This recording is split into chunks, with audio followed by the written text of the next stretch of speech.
My wife sent me the text I've been waiting for. Long night at the office party.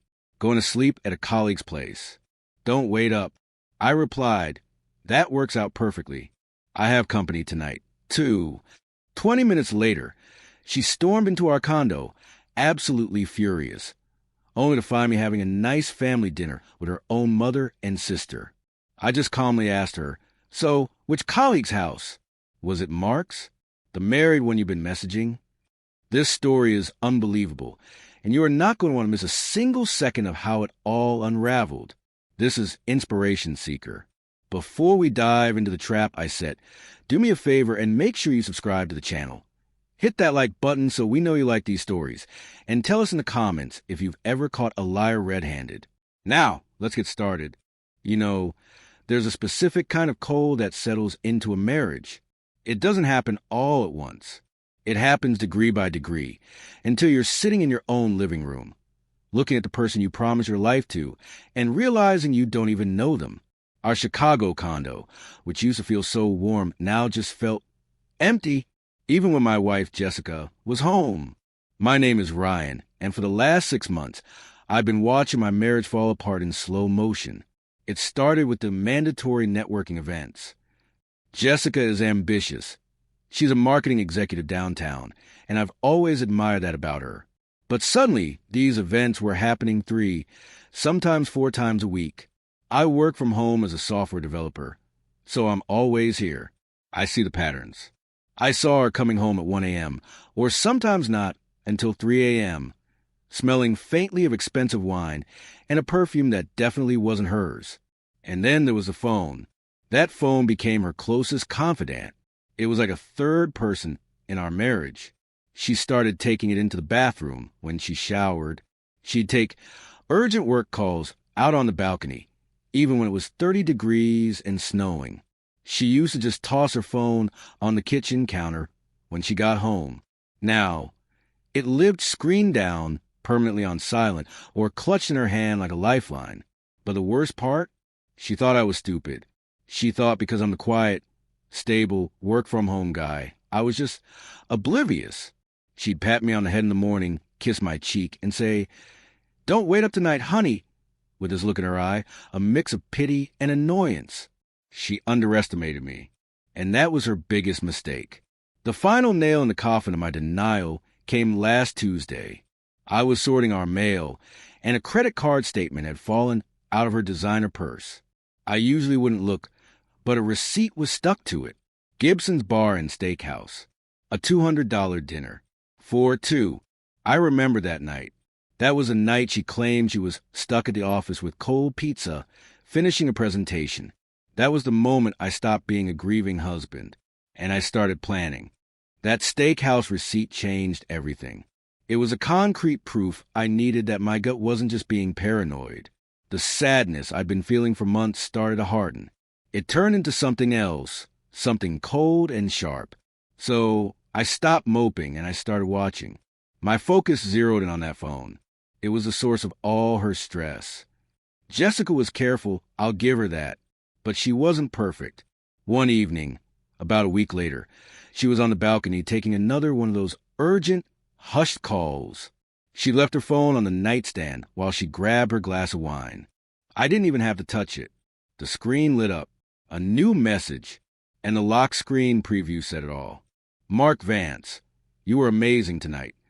My blood ran absolutely cold. Mark Vance. The name clicked instantly. I'd heard her mention him a dozen times. He was her boss, the senior VP of marketing, the guy she was always trying to impress. I sat there, staring at the wall, while she laughed quietly on the balcony. As soon as she was in the shower, I went to my laptop. A quick LinkedIn search while I sipped my now cold coffee confirmed everything I feared. Mark Vance. Successful, silver-haired, charismatic. And a profile picture of him, his smiling wife, and their 2 young kids on a ski trip. He was married. This wasn't just a stupid fling. This was calculated. All those late nights at the office, it wasn't about a presentation. It was about him. All that mandatory networking, it was a hotel room.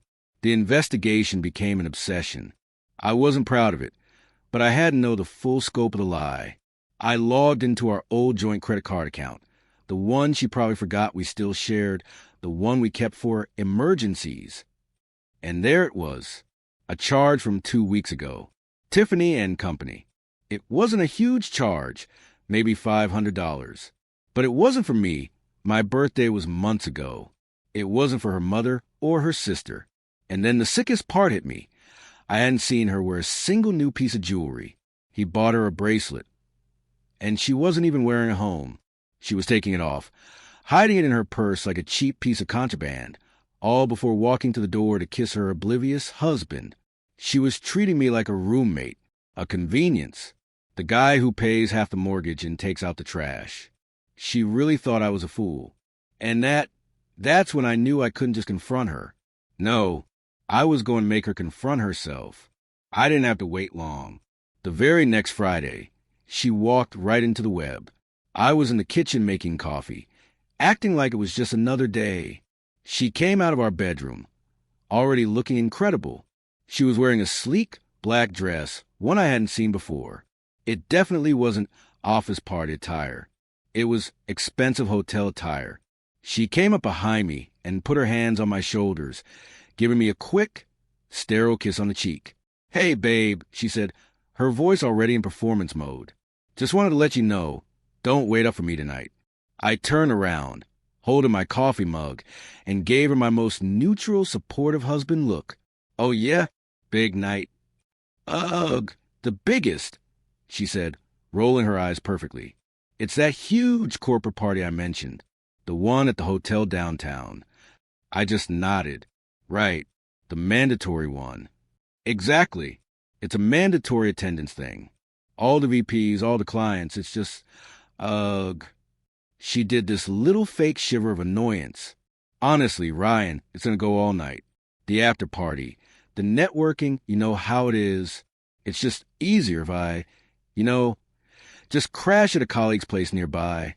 Sarah probably has a room booked. It's pointless to drive all the way back here at 3 a.m. Sarah, she even had a name ready." I just smiled. I smiled and I nodded.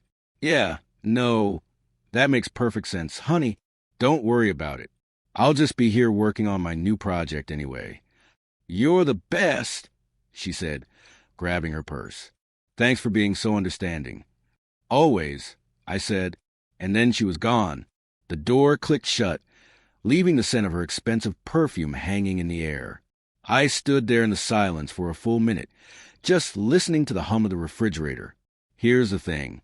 I knew she was lying, not just because of the dress, or the fake sigh, or the overly specific alibi. I knew she was lying because her company's actual mandatory fiscal year-end party, it wasn't for another 2 months. I knew this because I had seen the official corporate memo she'd accidentally left on the printer in my home office just last week. She hadn't just bent the truth. She had manufactured a brand new one from thin air. She wasn't just being sloppy. She was being arrogant. She didn't think I was worth the effort of a good lie. And as I stood there in the kitchen, I knew this was it. This was the night. She had just given me a 12-hour, unsupervised window. It was time to set the trap. The second that door clicked shut, the clock started ticking. I didn't waste a single second. I picked up my phone. My hands weren't even shaking. I felt this strange, cold calm wash over me. I wasn't the grieving husband anymore. I was a man with a plan. I dialed her mother first. "Barbara." "Ryan," she answered, sounding pleased. "How are you, dear?" "I'm great, Barbara. Thanks for asking," I said, injecting as much warmth into my voice as I could. "Listen, I know this is last minute, but I was wondering if you and Chloe were free tonight." "Oh, tonight? I'm not sure. Is everything all right? Jessica's not?" "Oh, no," I said, laughing it off. "She's fine. She's at that huge mandatory corporate party downtown. She'll be out all night." I used the exact words Jessica gave me. But that's actually why I'm calling. She's been so incredibly stressed lately, just working herself to the bone. I wanted to do something nice to surprise her in a way. "What do you mean?" Barbara asked, her interest piqued. "Well, I said, walking to the kitchen. I'm about to start making her absolute favorite meal, the braised short ribs, the kind that take all night. I figured, why should I eat it alone? I would love it if you and Chloe could come over. You know, just a nice, quiet family dinner. We can relax, and it'll show Jessica how much we all support her when she gets home tomorrow. It was almost disgusting how easily the lie came to me. There was a pause on the line, and then Barbara's voice softened. Ryan, that is the sweetest thing I've ever heard. You are such a good husband to her. I try, I said. So, you'll come? Say 7 p.m. We wouldn't miss it for the world, she said. One call down, one to go. I immediately called Chloe, her younger sister. I gave her the same story. Your mom's already on board. I'm making the short ribs. No way. The famous Ryan short ribs? Count me in. It was that easy. They were both in. They were so touched by the gesture. They saw me as a dutiful, loving husband, just trying to do something special while his hard-working wife was out networking. I hung up the phone and looked at my empty kitchen. The stage was set. Now I just needed the props. I went to the grocery store. I bought the best beef short ribs they had. I bought the red wine, the fresh thyme, the pearl onions, the crusty bread. For the next 5 hours, I cooked. I seared the meat. I sautéed the vegetables. I let it all simmer, filling our condo with the rich, warm, comforting smell of a happy home. It was the most ironic, deeply satisfying, and coldest meal I had ever prepared in my entire life. By 6:45 p.m., the table was set for 3. The food was resting. All I had to do was wait for my guests. And for her. Barbara and Chloe arrived right on time, at 7 p.m. sharp, and the act began. Ryan, oh my goodness, it smells divine in here. Barbara said, giving me a hug. Chloe echoed her. Seriously, Ryan, you got to give me this recipe. How is Jessica not 300 pounds? He's a keeper, that's for sure, Barbara winked. I just laughed, the perfect, humble husband. I just do what I can. Wine? Red or white? We settled at the table. I served the short ribs, which were falling off the bone. The conversation was light. It was easy. We talked about Chloe's new marketing job and Barbara's upcoming trip to Arizona. It was all so wonderfully, painfully normal. We were halfway through the meal, laughing about some old, embarrassing story from Jessica's high school days, when Barbara raised her glass. I want to make a toast, she said, her eyes a little misty. To Jessica, for working so hard. She's so ambitious. And to you, Ryan, for being the rock that supports her. She is so lucky to have you. Chloe raised her glass. Here, here. My stomach tightened. I raised my own glass. To Jessica, I echoed. My voice was perfectly even. And then, right at 8:05 p.m., as if summoned by the toast, my phone buzzed on the table. Face up. I saw the name. Jessica. My heart didn't just hammer. It felt like it stopped completely for a second, and then restarted with a jolt, like an engine turning over. I tried to keep my expression neutral. Barbara noticed my expression. Is that Jessica? Is she all right? Oh, yeah, I said, glancing at the preview. Just her. I picked up the phone. I had to open it to confirm. The message was exactly what I was hoping for. Exactly what she'd teed up this morning. Hey, this party is insane. So loud. I'm exhausted. Just going to sleep at a colleague's place. Don't wait up. Love you. To love you. That's what got me. It was an afterthought. A piece of punctuation on her alibi. A reflex. Is everything okay, dear? Barbara asked again, her fork halfway to her mouth. I looked up, forcing a casual, slightly tired tone. She's fine. She's just checking in. Sounds like the party is as wild as she expected. I paused and added, She's just going to crash at Sarah's place tonight. Too tired to drive all the way back. Oh, that poor thing, Barbara said, shaking her head. She really does work too hard. She needs a vacation, Chloe added. She really does, I said, looking down at the glowing screen. This was it. The final, Undeniable proof.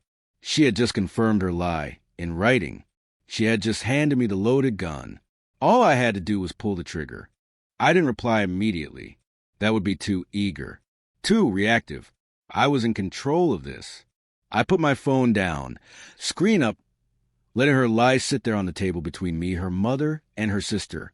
I took a sip of my wine. "You're right, Barbara," I said, re-engaging them. "She really does deserve a vacation. We all do." We chatted for another 5 minutes. I asked Chloe about her new apartment. I discussed the Arizona weather with Barbara, all while Jessica's text, "Love you," stared at me. Every second that passed was another grain of sand in the hourglass. I knew exactly where she was, and I knew she'd be checking her phone. She'd be waiting for my simple, "Okay, honey, have fun," reply. She'd be waiting for the all clear, the confirmation that the idiot husband had bought the lie. After a few more minutes, I picked up my phone. Barbara and Chloe were in their own conversation. I opened the message. My thumbs were steady. I typed out the words I'd been composing in my head for an hour. That works out perfectly. I have company tonight. 2. I'm not alone either. I hit send. I knew Jessica. I knew her better than she knew herself. She is a deeply controlling person, wrapped in a veneer of ambition. She couldn't stand the idea of a secret she wasn't on. And jealousy? It's her primary motivator. She wasn't worried I was cheating. She was infuriated that I might be. She wasn't scared of losing me. She was terrified of losing control of me. The thought of her being out executing her perfect lie, while I, boring, predictable Ryan, was at home with company, oh, that would drive her insane. She wouldn't be able to think. She wouldn't be able to focus on Mark or the hotel or anything else. Her mind would be racing. Who is there? How dare he? Does he know? Is he doing what I'm doing? My text wasn't just bait. It was a missile aimed directly at her ego.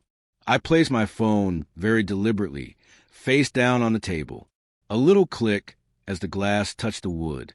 The trap was set. "Everything all right, Ryan?" Chloe asked, noticing. "You look serious." I picked up my wine glass and gave her the most relaxed, unassuming smile I could muster. "Oh, it's nothing," I said, taking a slow sip. "Just work. You know how these projects can be. Always a last-minute fire to put out." I leaned back in my chair. The short ribs were excellent. "Now we wait." I kept the conversation flowing. We were on to dessert now, a simple cheesecake I'd bought. I was topping Barbara's coffee, listening to her talk about her garden. On the outside, I was a picture of tranquility. But on the inside, I was watching the clock on the microwave. I wasn't in that hotel room. I didn't see it with my own eyes. But I need to. I know Jessica. I can picture the scene as clearly as if I were a fly on the wall. She was in that expensive suite at the Peninsula. She was probably laughing with him, feeling so incredibly smug, so untouchable. She'd sent her all-clear text to the idiot husband. She was free, and then her phone buzzed. She'd have looked at it, annoyed at the interruption, and she'd read my words. That works out perfectly. I have company tonight. 2. I'm not alone either. I can just see the look on her face. The smile would have vanished. The confusion, the irritation, and then pure, unadulterated rage. Not guilt, not fear of being caught. Rage. How dare I? How dare boring, predictable Ryan have company?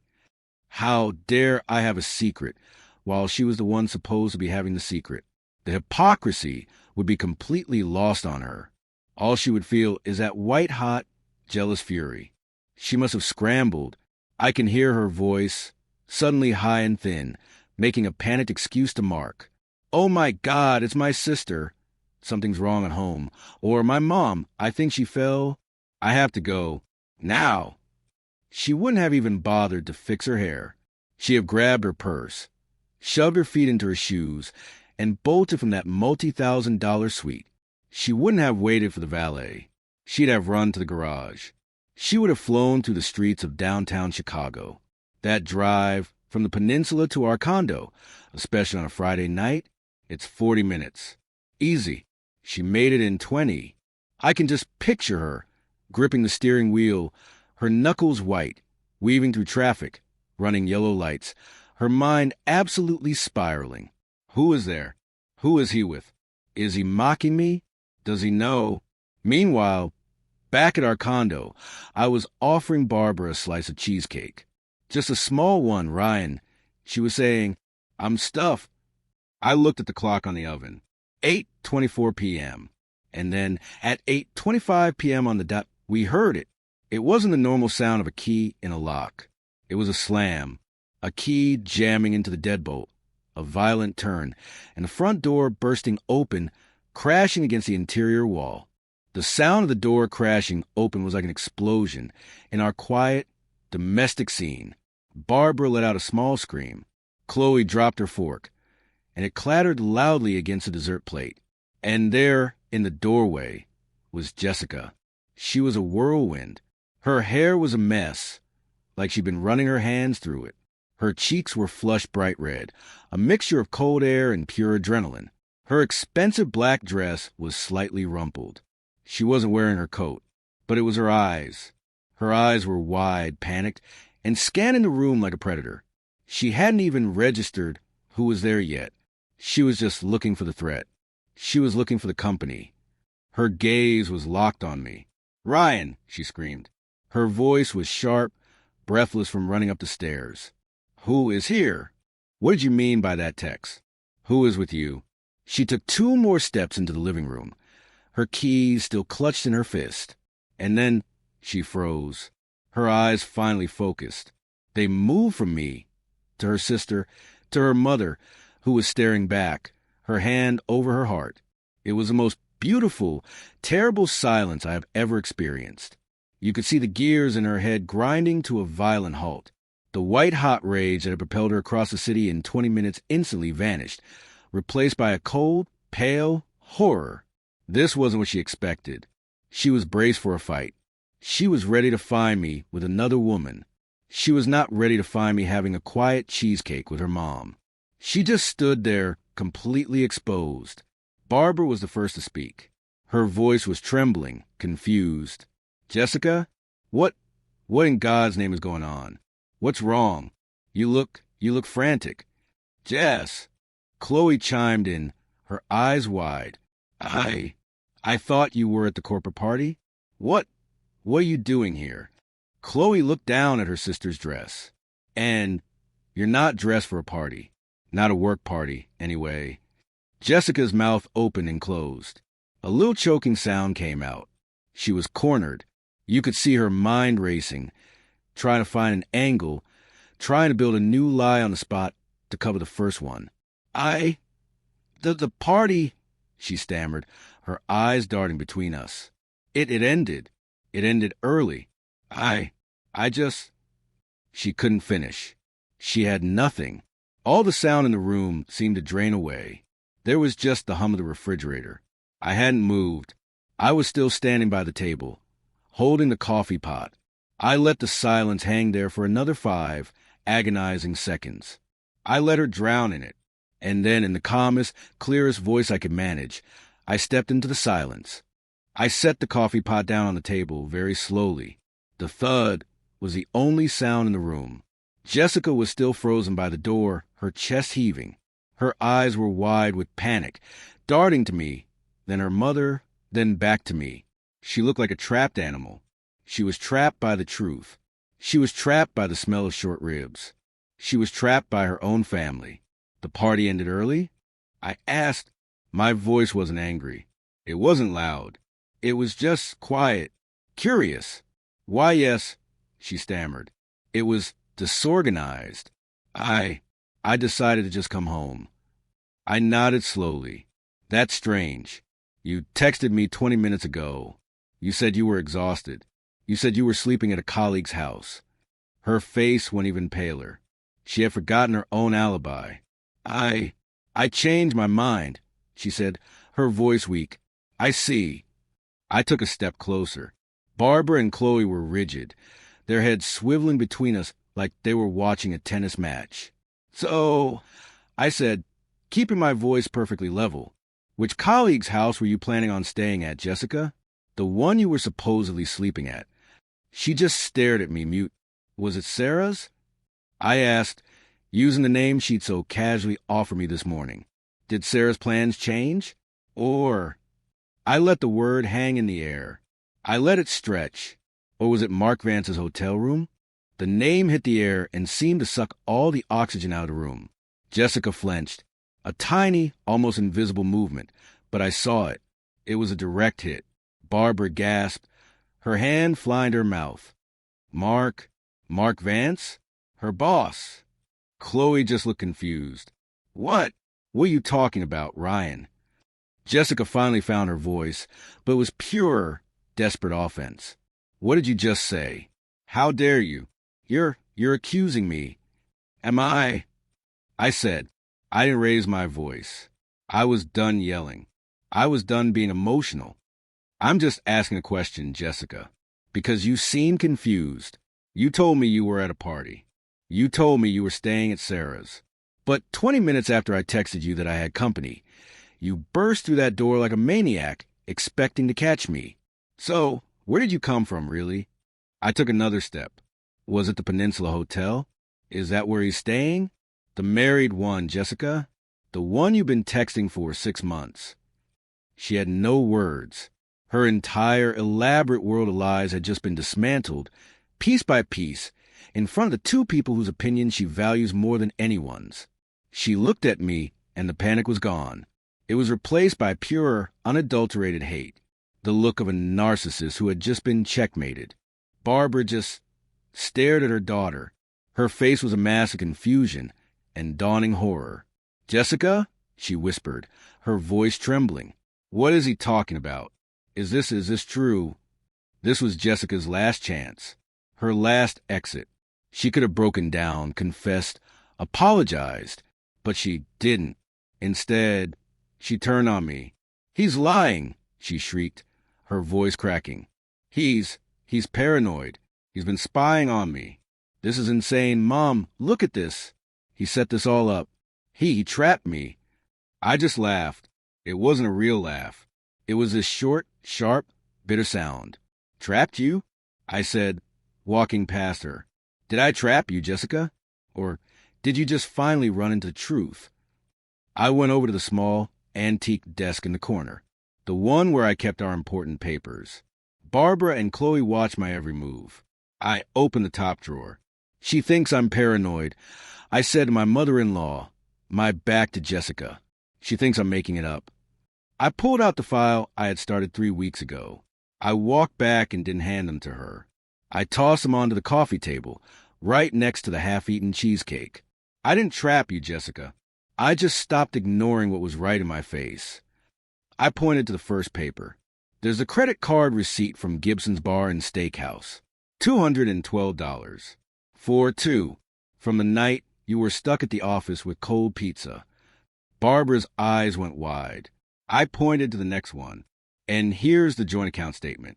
The one you forgot about. Tiffany and Company. $500 for a bracelet. I looked up at her. Where is it, Jess? It's not on your wrist. Is it in your purse? Or did you leave it at Mark's hotel? The one you just sprinted from. Chloe made a sound of pure disgust. Oh my God, Jessica. That was it. Barbara looked at the receipts, then at her daughter's humiliated, furious face, and she crumpled. Oh, Jessica, she whispered, and it was the sound of a heart breaking. How could you? He's a married man. Chloe couldn't even look at her. She just stood up, grabbed her coat and purse, and said, I have to go. I can't be here. She walked out the door without another word. Barbara was right behind her, tears streaming down her face. She paused at the door, looked at her daughter, and just shook her head. Then she, too, was gone. And then there were two. The silence in the condo was deafening. The only sound was the traffic far below. The beautiful family dinner I had prepared sat half-eaten. It had become the last supper of our marriage. Jessica finally just deflated. The rage, the panic, it all evaporated. There was nothing left but the ugly, hollow truth. She sank onto the arm of the sofa. "So what now, Ryan?" she whispered. I didn't hesitate. I went to the hall closet and pulled out her weekend bag, the one she should have packed for her night at a colleague's. I threw it onto the floor at her feet. "Now," I said, "now you go back to Mark's hotel. I'm sure he's wondering where you ran off to." She looked up, her eyes wide. "Ryan, wait." "No, I'm done." I pointed to the receipts. "You tell Mark that his wife will be hearing from my lawyer in the morning with copies of all of this. And you'll be hearing from yours." You wouldn't," she gasped. "You thought I was stupid," I said, my voice as cold as a Chicago wind. "You thought I was a quiet, oblivious husband who would just take it. You underestimated me. You thought I was just part of the furniture." I pointed to the door. "Go. You are no longer welcome in my home." And just like that, the underestimated husband had checkmated the queen.